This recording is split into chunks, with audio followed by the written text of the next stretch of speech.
Good morning and welcome to the Leadership in Insurance podcast. I'm your host, Alex Bond, and I'm very lucky today to be joined by Ben, who is CUO of Honeycomb Insurance. Ben, good morning. For the ruse of the podcast, good morning. Hey. How are you? Good. Good morning, Alex. How are you? Yeah, I'm all right. I haven't asked you this yet. It's not perfect podcast fodder, but I saw the Honeycomb team were on a bit of a what was it? A team building exercise last week. You managed to get away. Did the whole team go? That was what I was wanting to work out. As many as we can. We're growing by the day, and some of the recent additions weren't able to make it, and just because their start date was probably while we were in overseas. But yeah, we had the opportunity to go visit some of our reinsurance partners in Germany, and then spend some time in Israel. And we're headquartered kind of in Israel in Herzliya, which is just north of Tel Aviv. So I got to experience that great culture, and then spent a little bit of time in Gedi, which is kind of a desert region oasis down by the Dead Sea. And that was just great team building and getting to know everybody. And I tell you what, it was a heck of an event. We went to the kind of foothills of Masada, which has a huge historical relevance, and kind of the canyon walls with lighting and music and drinks and food and spending time with each other. It was quite surreal and quite the moment, and a lot of fun. Nice. Nice. It looked great. I was following it on LinkedIn. Didn't get an invite, but fair enough. But when next time. When you're not listening to bands and traveling and swimming, what is it that Honeycomb do? So it'd be great if you could introduce yourself and the business to the listeners. That'd be great. Sure. Been with Honeycomb for a little over 6 months, approximately. Honeycomb specializes, we're an insurtech. We specialize in habitational space, so apartments and condos. And we're just trying to reinvent the way that business is approached and placed and underwritten, because we feel that the way that the current business is kind of assembled and distributed is there's a better way to do it. Sure. And been in the habitational space for about 15 years, so kind of know it pretty well, and kind of had those struggles with more institutional carriers, and thought to myself, hey, there is a better way. And Honeycomb came knocking on my door and said, hey, we're trying to do this, and we're kind of already down the path a little bit, and we'll love for you to join and kind of and help this process. So very, very, very happy to be at Honeycomb, and very excited about what they're doing and what we're achieving and what we will achieve. Awesome. Thank you for that. And I think the one thing I'm really pleased to have someone on as Chief Underwriting Officer, and because a lot of time we bring insurtechs on, and we're talking to founders, and some quite often they're not the head of insurance or the CUO.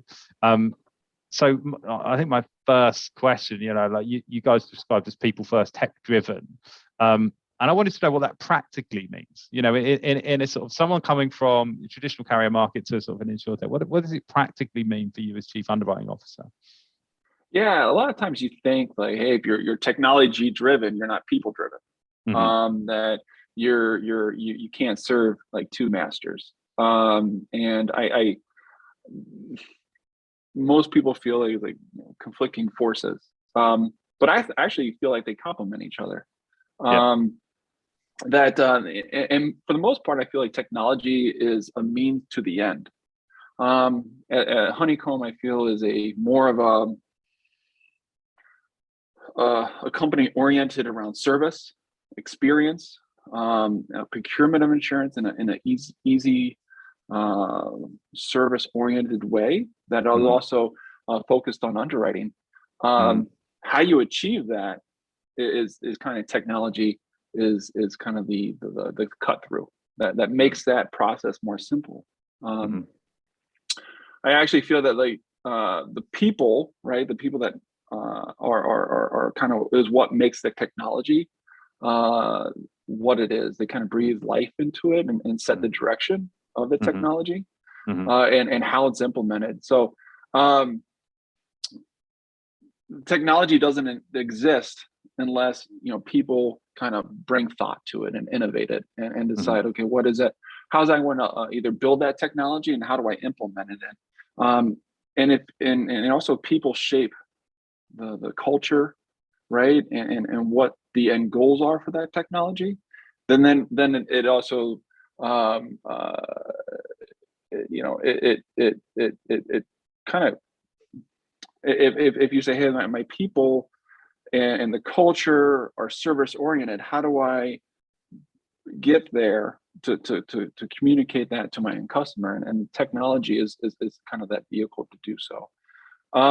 So that's kind of like where I feel like how they intersect, technology and people. They coexist. They complement each other. They build upon each other.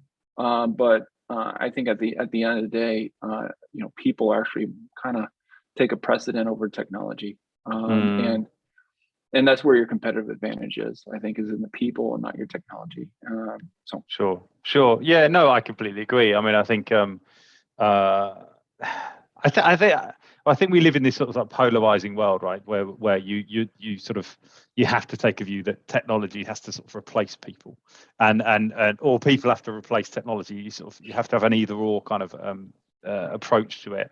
And I tend to find, and this is a huge sweeping generalization, but it's just it's a lazy comment to make, but we've only got 40 minutes. But the businesses that in the insurtech industry that I think are the best kind of at melding that tech meets people are ones that have senior insurance people in early, that have experience of insurance, because you're not saying insurance is broken. You're just saying, I think there's some slightly better ways of doing this, so we can kind of knit in the technology that we need at different points. So your experience exactly. So like you'd clearly been thinking about sort of technology-driven solutions prior to joining Honeycomb. What was your kind of experience of trying to get some of those implementations through when you were the carrier side? Were you trying to kind of bring technology in? Were you just frustrated with the technology used? What was your kind of technology understanding or landscape when you were prior to joining Honeycomb? Yeah, I think like just kind of being innovative by nature, and like being inquisitive and saying, hey, there's a better way to do this within the constructs of like an institutional carrier. You hit a lot of headwinds in that process. One is kind of your institutional carriers are designed not to change. We've done this for 300 years this way. Don't mess it up, right? Yep. Like the culture, the people, the hiring practices are all designed for incremental changes and incremental growth. That we never want to move the dial in one way too far. It's kind of like the analogy of the big ship, small rudder. And that's where you take management decisions. That's where you make underwriting decisions. Unless it's like catastrophic, like, hey, we lost our shirts doing this. Yeah. We're all of a sudden you don't have a big ship with a small rudder. I think you just have a gaping hole in the side of your ship, and you're dropping the lifeboats and you're getting out, right? And catching the hole and trying to move on. But for the most part, I mean, like you're looking at the legacy systems, right? Like this is the system we have. It's not broke, it works, and it'll take $5 million in 2 years to overhaul this. So we're not willing to take in that investment, take the time, the effort to change that. Versus when you start with like an insurtech, you have a clean slate, and you could build the system the way you want it and quickly adapt it and build the system adaptable and capture the data you need to capture. A lot of the legacy systems, when you look at the institutional carriers, they say, well, they got more data than you know what to do with. Maybe they should have more data, but I don't know if they do. And the data that they're capturing, is it the data that they're really needing to drill down into to understand their client, to understand the risk, to understand risk selection? They could tell you like where the risk is located. They could probably tell you the construction type. They could probably tell you some other aspects of it. But at any one given point on the uptake of the policy, can they tell you all these other risk characteristics or other factors that's either captured in the data immediately in real time or over legacy for assessment, that's not necessarily built into the legacy system? So there's a lot of headwinds that institutional carriers face that insurtechs are saying, hey, I could leverage against that. I can move quicker than you can because I don't have these legacy issues. I don't have a defined marketing plan that says, hey, this is what we're doing, right? And in order to shift that means a huge different type of communication. Or if I want to change the way I'm capturing data or storing data, well, that's a 5-year investment and $10 million, depending on the size of the carrier you have. I mean, at my prior companies, as they acquired, you would have legacy systems sitting on top of legacy systems sitting on top of legacy systems, and they never got rid of them. They can never get rid of them because it was too tough to combine, too challenging to augment, and they just lack the ability to pivot. Sure. So I think that's kind of like the benefit of an insurtech is saying, hey, we could use some of the this newer technology. I think the other companies have access to it. It's not there's not a prohibition for them, but it's a matter of like they're not either culturally, management wise, technology or systems wise to quickly adapt and change. They might say that they want to, but then they face a lot of headwinds across many different fronts that when you stack upon stack upon stack, it just becomes very, very challenging. And that opens up opportunity for the folks like Honeycomb to kind of move quicker than they're moving and leverage those opportunities. Yeah, I think there's a few things that I wanted to pick up there. I mean, I think it's always talked very often about, the insurers have all this data, this rich vein of data. And I think, as you rightly said, the question is, do they? Because we live in a data-driven world now, but these businesses are hundreds of years old, and even in their modern context are decades of years old. So they were collecting the data that was important to them at the time. That doesn't mean it's the data that would be important to them now. Underwriting rules have changed. Regulation has changed, actuarial kind of processes and practices have changed. So all of these things kind of key into that. So you go, well, the data they have, is it useful? And then going on to the technology stack, is it accessible as well? Like, is it, can we get to it? Can we do anything with it? And that, I think that was, when we started seeing these kind of the big evolution of data science teams, and we were just sort of having huge investments into these things and essentially aiming people at it and going, create some value from this pile of data with no like agenda or no kind of North Star of going, this is what we're trying to achieve. But I sort of feel like there's that balance, and I think Honeycomb represents the kind of best of that, which is like, look, it's easier to start with a clean slate, right, and go, right, what's the best technology out there, create our own technology, and then that's a digitally native insurance offering.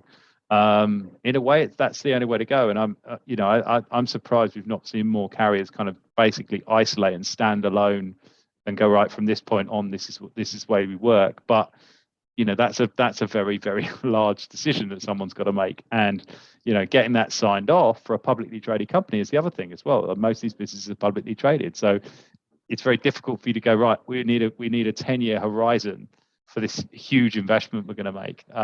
No shareholders, you can't earn any dividends, we're not going to get anywhere. So there's so much against them that it is almost impossible. And even on the tech side, I think the teams are built for maintenance. They're not built for kind of innovation. So yeah, it makes sense to me that smaller, more nimble, of course, is going to be kind of the best way to adopt tech.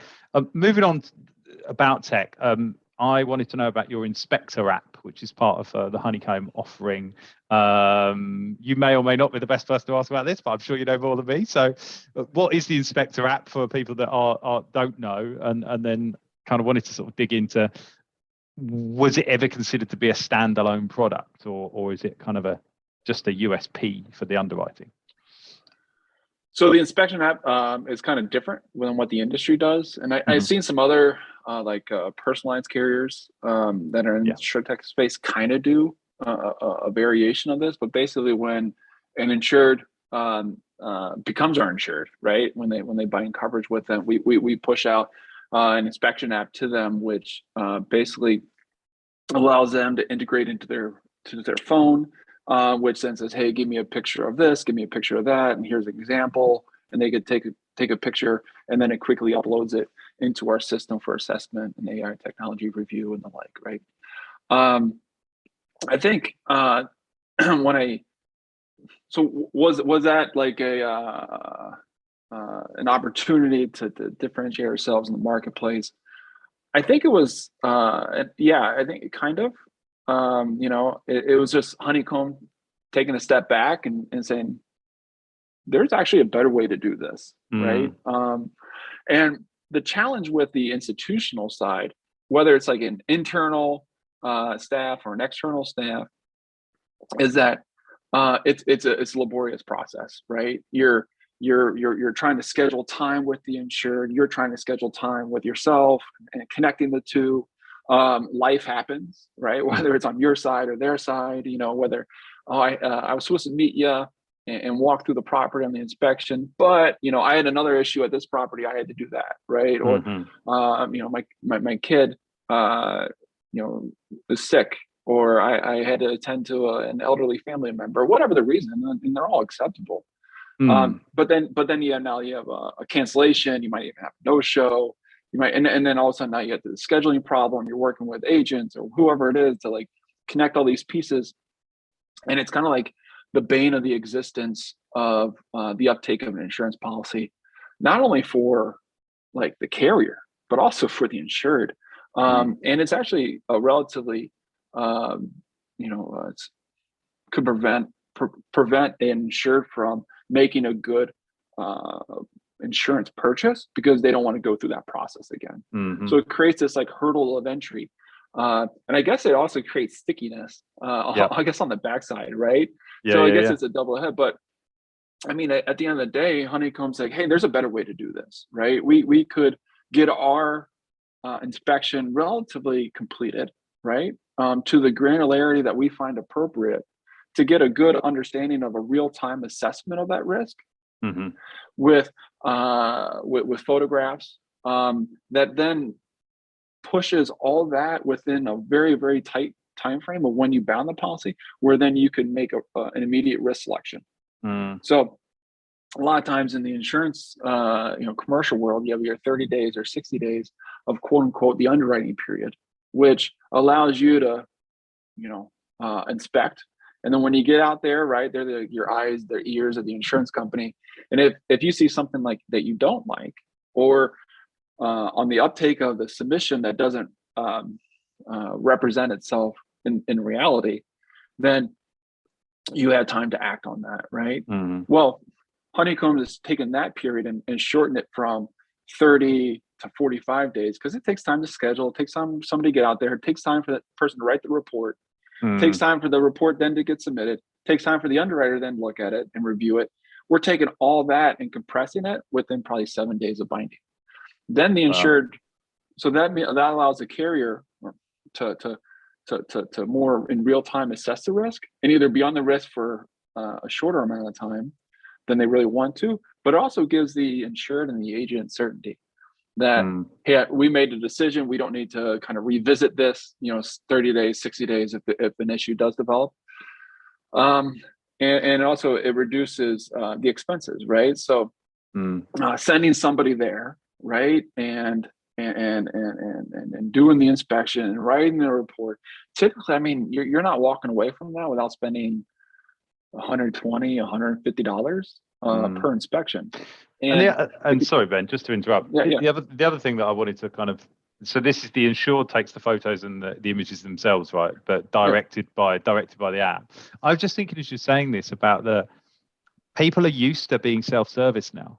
you want to be in control of that process. And like the biggest frustration, my parents have just had it, and this is on the claim side rather than the underwriting side, that they kept having to wait for this inspector to come out, and their ceiling had fallen through. Like this, it's a like no question claim. Like it's like not an issue. It's definitely covered, but they just need someone to physically come out, look at it, write a report, go back. They waited for 2 months.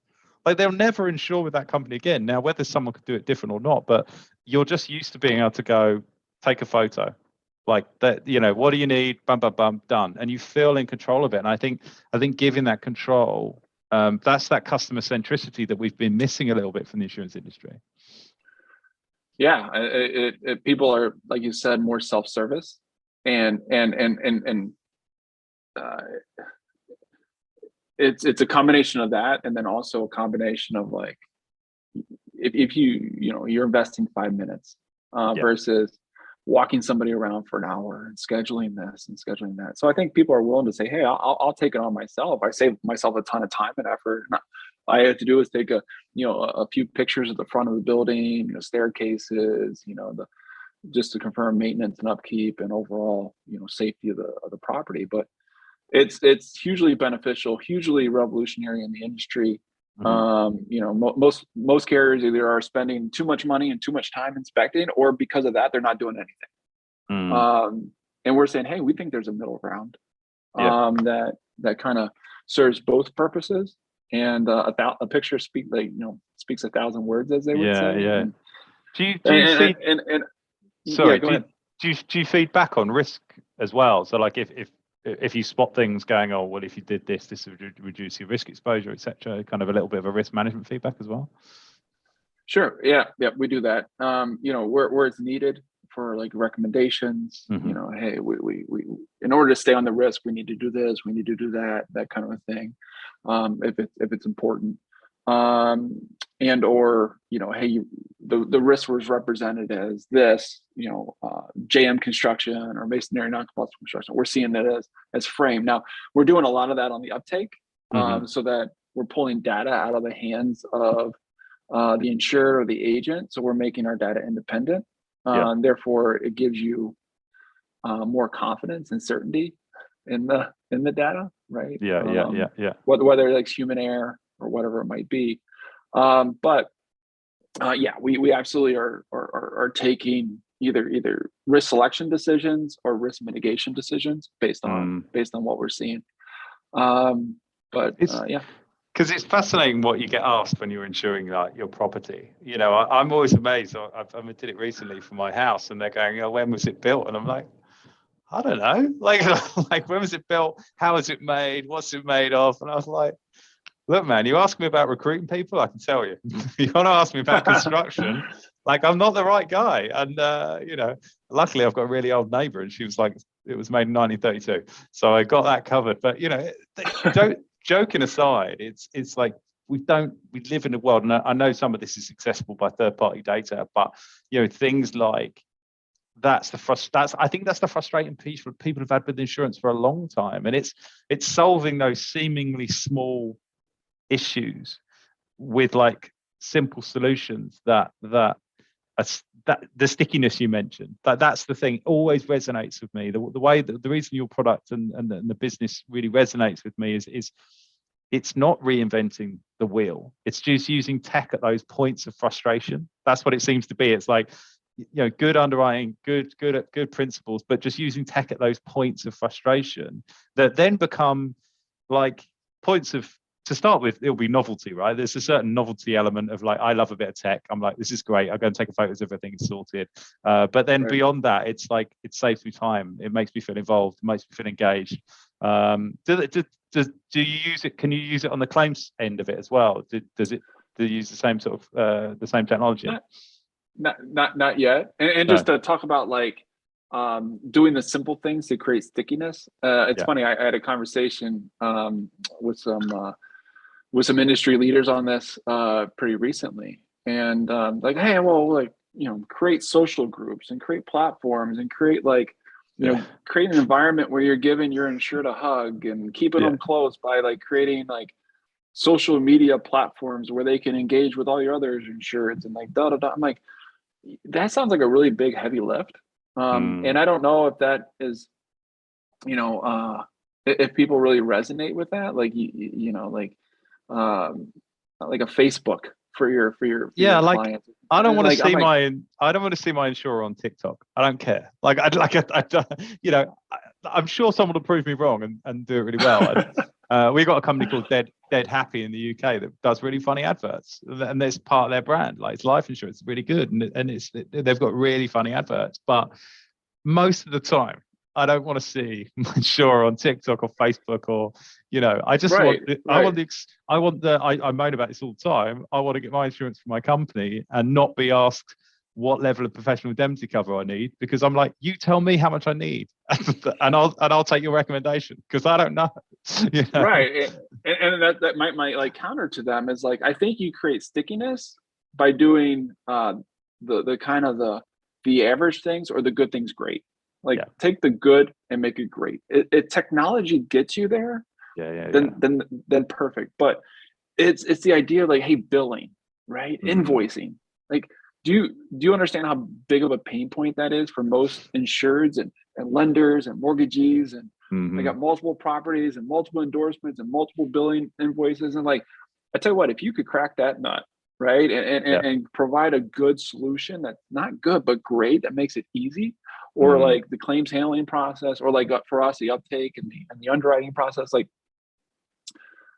you're not creating this like the fluffy, right? You're not creating like the fluffy social media platforms and cool TikTok ads that, that's great. But what people care about is that user experience, that integration, that makes their lives easier. Because you know what, all I want to really do is pay my bill, and I want to do it easily. And if you can pay my bill easily, like, I might stay around. Versus, my other in my other prior lives, I've had people actually, not renew because they're like, hey, this whole bill paying process, one, is not very transparent, right? And like I can't look up immediately what I owe, when, where, and how. And I want to do like these different like payment options. Like, how do I, you know what? I'm just going to go somewhere else that might do that. And it's like, I could have kept that client if I would have just did the good things really well and seamlessly with great service, and being just like, it goes back to technology. Like, technology could get me through that. But if I understand that as a people, right, as a person, and understand that the challenge they see, and have the mindset, like, how do I solve this service issue? How do I solve this problem? Then I could implement technology. But I never understand that unless I'm people oriented and I have people thinking about people. So that's where kind of brings our conversation a little bit. God bless you. Thank you. Brings it a little bit back full circle. Is like, you don't need to necessarily be the coolest, right? The insurance company, the one that has the cool ads, or the cool this or the cool that. At the end of the day, if you just kind of do what you're supposed to do and do it really well, that creates stickiness in itself. Yeah, it's as you were saying, this is so funny. I was thinking about, I've just moved offices, and you were talking about billing, and not wanting to divert too much, but they've messed my billing up every single month, and we've just trying to get into a bigger office, and so I started looking outside. It's a silly thing, because I just said. And they couldn't understand why I was so upset about it, because they weren't overbilling me. They kept billing me at the wrong time, and they were lumping invoices together. So my accountant's picking it up, going, "What's happening?" And I just said, I don't want to have to think about this. But if I can't trust you to bill properly, if my accountant's bugging me about why has this happened and when it's happened, and I'm having to spend time on it, I don't want to do that. And it's particularly, an office is an expense no one really wants. Insurance is an expense that no one really wants. So, I want peace of mind when I'm buying insurance. So I want peace of mind and trust. So I always think with peace of mind and trust, it's like, who's trustworthy? Like, if you just took people, who are the people that are trustworthy? They're the people that just do the things they say they're going to do at the time they say they're going to do it, and create the sort of least hassle. Like, as opposed to the friend who's really flamboyant and fun, and you forgive them for everything. I don't want a flamboyant and fun insurance company that I have to forgive for everything, right? That's why I don't want them on Facebook and TikTok. I want my insurer to be like that friend that I just love to bits because they're on time every time and they like make my life easy. You know, it's that, and it's I think it's really easy to get sucked into trying to make insurance cool. Now you and I could talk for hours about insurance. I think you cool. just reinvented like a tagline in the insurance industry. Like, hey, my insurance company is not my drinking buddy. Yeah. Right.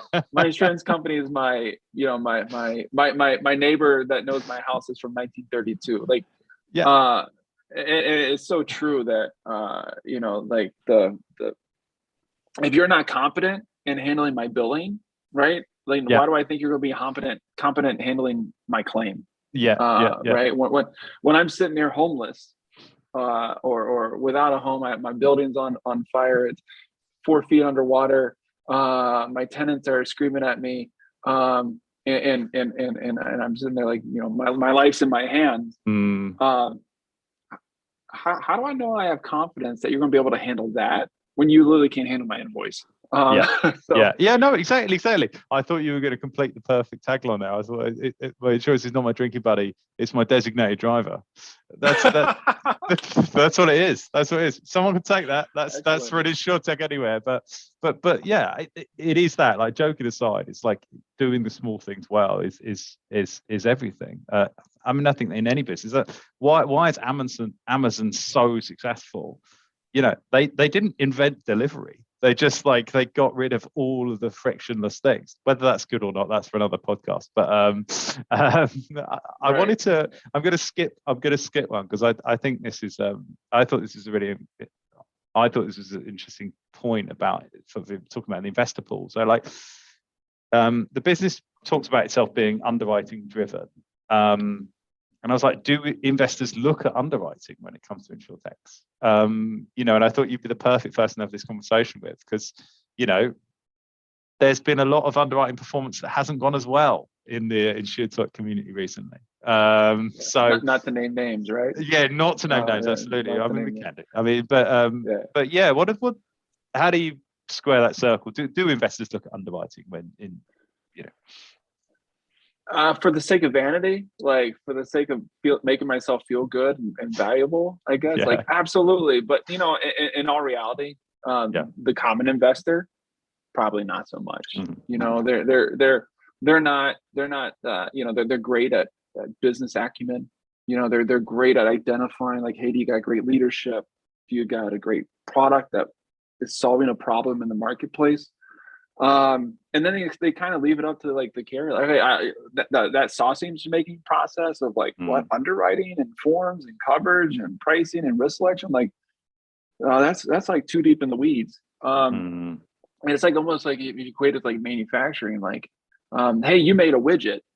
Like, I think that widget solves a lot of problems, right? I think it's very sellable. I think you got great leadership. You got a way to distribute it. You got a way to manufacture it. You got a way to market it. But how you make that widget, they're not getting into that level. And I think our investors understand our like business proposition.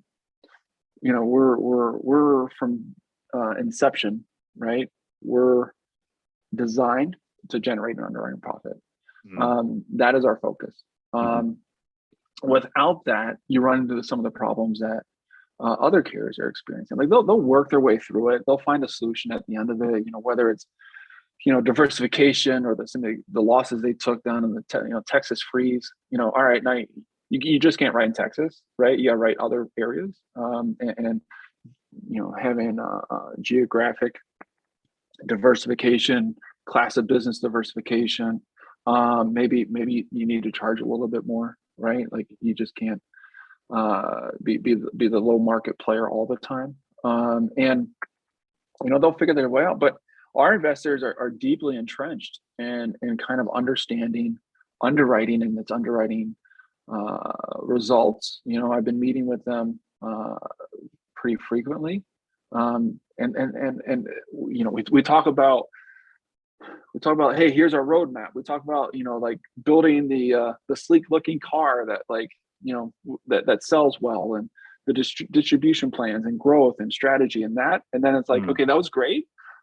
let's talk about underwriting. And we'll Mm. spend half the meeting just talking about like, hey, what are we doing and how are we mitigating this and what's our approach to that and where do we see, you know, the pick curves and loss curves going and this and this and this. And it's I think the industry is becoming more in tune to that like you don't know in insurance, right? You don't know the cost of your goods, like the cost of your product. Like when you make widgets, all right, it took me X number of dollars for raw materials, it took X number of dollars for this. You know the cost to make it, and then you know the cost that you want to sell for, and it's relatively fixed. With insurance, you don't know the cost of your goods until a year, 2 years, 3 years, 4 years, 5 years down the road. I mean, sometimes it's 20 years, right? With professional liability and abuse and molestation and asbestos and cigarettes and cannabis, like that's so far down the road that you really don't know like the cost of your goods until down the road. So it's hard for them to kind of grapple that and understand it. But you know, it's really enlightening and really encouraging that our investors are buying into our concepts of we're designed to make money day one. Yeah. And that's why you bring it like as an MGA, now you got, you know, fronting companies and reinsurers sitting behind you. And the way that you create longevity with them and comfort with them and a profitable book of business that is by really being focused and diligent with that. Then they kind of like are self-serving, right? Then it bleeds back into the investor side where like, hey, this company, you know, their stock price isn't 90% less than what it was 2 months ago, right? And now I could feel comfortable with other people being interested in investing more money and than the IPO, right?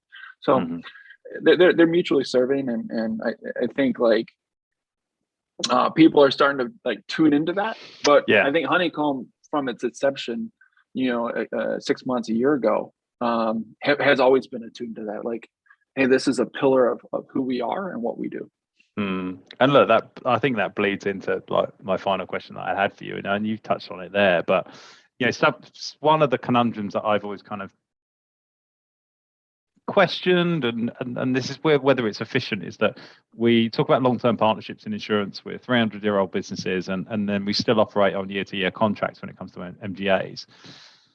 Just wanted to get your take on should we, you know,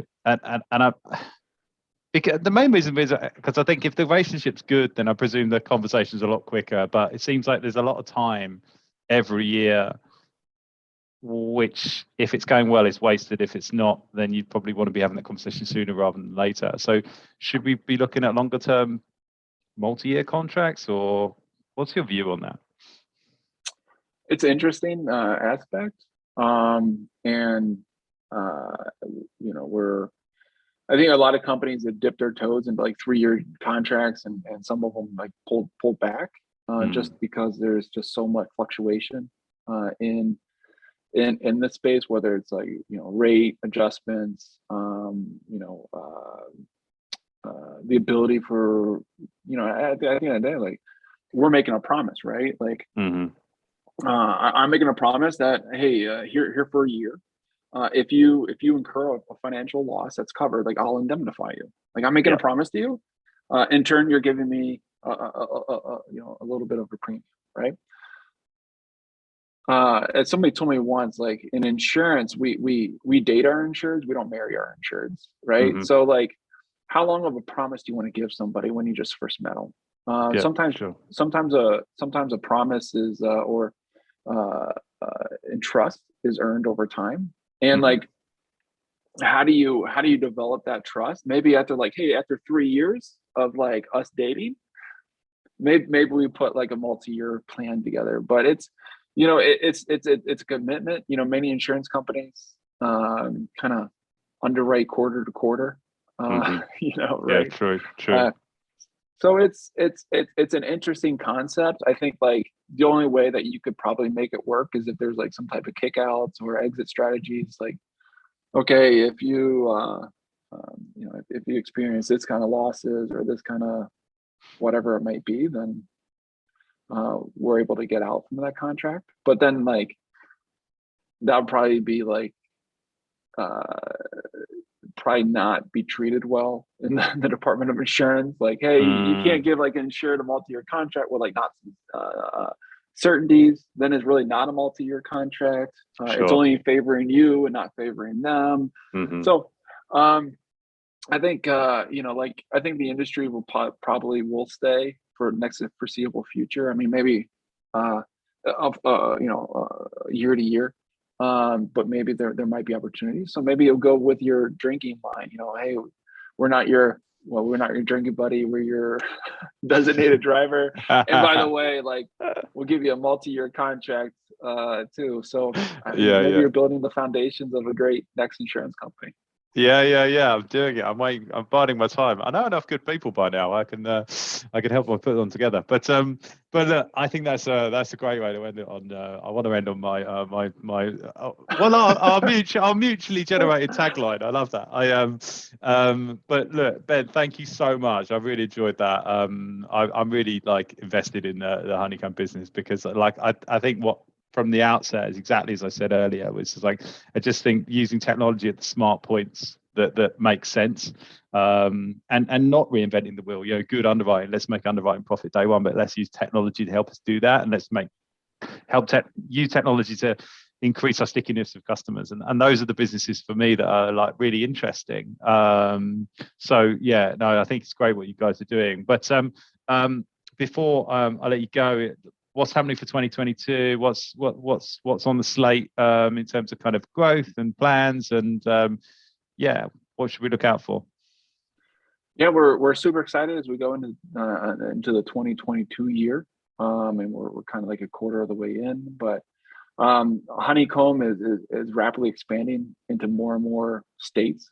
We're partnering with more and more embedded partnerships, and and we also distribute through retail agents and brokers, and then we also do direct to insured. So we're actively growing in that space. We just had our Series A in January, which gave us $15.4 million, which allows now us to kind of build that people to bring this kind of conversation full circle. Is all right. Now we're going to build a great team, and we've added some of the best top-notch people in the industry.